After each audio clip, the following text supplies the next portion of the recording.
To have honor, they say, you must walk in the light. But in these times of great darkness, the choice for some is not so simple. For these souls, destiny has chosen a darker route, a route without hope.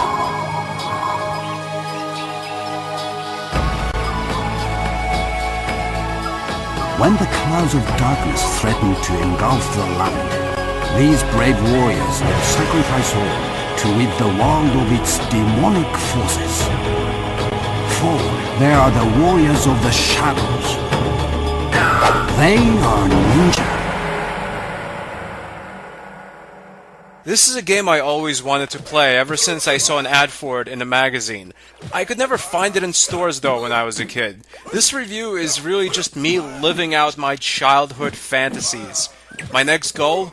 A threesome with Britney Spears and my junior high school social studies teacher. So, Ninja Shadow of Darkness, or just Ninja, is a beat-em-up game with some platforming elements. The game control is great. I mean, there are no problems executing the moves or running around. The only problem is in the difficulty here. The game can get pretty tediously tough. It doesn't seem so at first, but all the damage you take in the game, and there's a lot of it just because the game is really long, all of that adds up. And you don't have infinite lives, like you can go to a game over screen if you die too many times. So I think this game's problem is just its length. Like, the enemies aren't too difficult, but because you have to fight like waves upon waves of enemies, it becomes difficult. There are these chests all over the game. You just run up to these chests and pick up all the goodies like gold or keys inside, and you use keys to open up doors to progress further in the level. But sometimes these chests are surrounded by traps or are traps themselves. You can get hit by these if you're not careful, so you always have to be watching your step wherever you go, especially around chests. But if you are careful, you probably aren't gonna get hit by the trap. The thing is, just for how many chests there are, you are bound to get hit a few times, and that all adds up. So once again, the game isn't difficult because the traps are just impossible to avoid, but it's difficult because of how many traps there are. There's just a lot of opportunities here to fail. Also, there is platforming in this game. Like, you have to jump from platform to platform, you have to run through a corridor and make sure not to fall off the edges or get pushed or hit off the edges by the various enemies. These are also pretty tough. Once again, not because you can't control yourself well, because you can. Even when you have to make jumps in these isometric style views, it's still very much manageable. But because the game is so long and there are so many edges where you can just fall off and so many jumps you have to make, chances are you will fall off the edge here and there. How could this have been fixed? Well, very simply, give you infinite lives. The game should have given you infinite lives, or at least a lot more lives than you get in the game. You do get plenty of checkpoints all throughout the levels, but I would have gladly traded in 90% of the checkpoints in this game for the ability to have infinite lives, or just to have a lot more lives than you have in the game.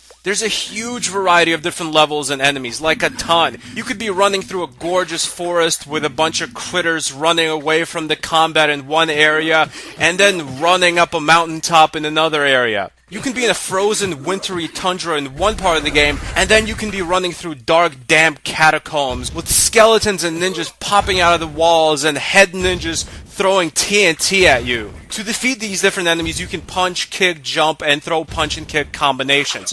You can also block with the L1 button, and the R2 and L2 buttons have you perform special attacks, like throwing grenades on the floor or doing these spinning hurricane attacks where you aimlessly throw your ninja stars in a circle, hitting most of the enemies. And these should be used sparsely. I mean, you're gonna get surrounded by enemies a lot, so you always have that tingling in your hand to just throw down a grenade, but you only have so many grenades, so I would recommend saving them for later on in every level. You can also use the triangle button to throw ninja stars, and these are infinite. You can just keep throwing them until the samurais come home. The problem with these is it's kinda hard to hit the enemies when you're standing far away from them, just because you have to line yourself up perfectly with the enemy, and then you have to take into account that these don't do much damage. I mean, your regular punches and kicks do a lot more damage.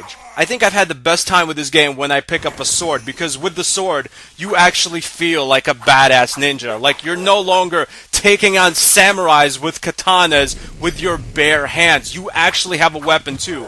Once you get a sword, you actually become a really powerful ninja rather than just a regular kind of good ninja.